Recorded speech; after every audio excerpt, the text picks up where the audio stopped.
Welcome to our channel. Today we how to authorize Google Nest devices with Matter step by step clearly. Begin by ensuring that your Google Nest device is updated to the latest software version. Next, check that your smartphone or tablet is compatible with Matter. Download and install the Google Home app if it's not already on your device. Open the Google Home app and sign in with your Google account. Tap the plus icon in the top left corner of the screen. Select Setup Device from the options provided. Choose New Devices to initiate the setup process. Select the home you want to add the Matter-enabled device to.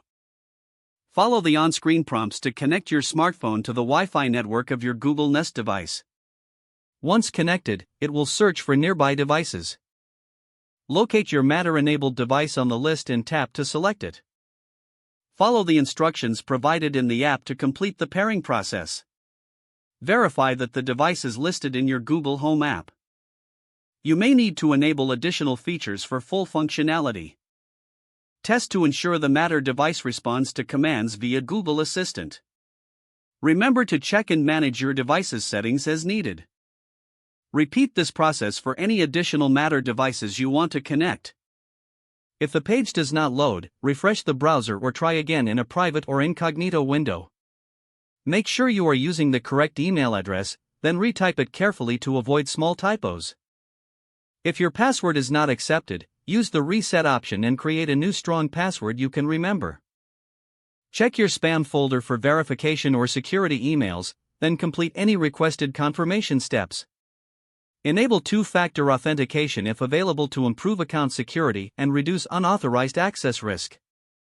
After signing in, review your profile details so your contact information and settings are accurate and current. If you see an error message, note it down and try again after restarting your device and internet connection. Log out when you finish, especially on shared devices, to keep your account and payment information secure.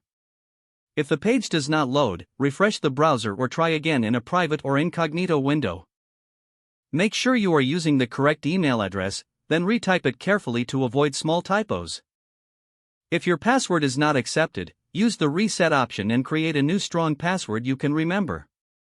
Don't forget to like this video and subscribe to our channel for more step-by-step tech guides.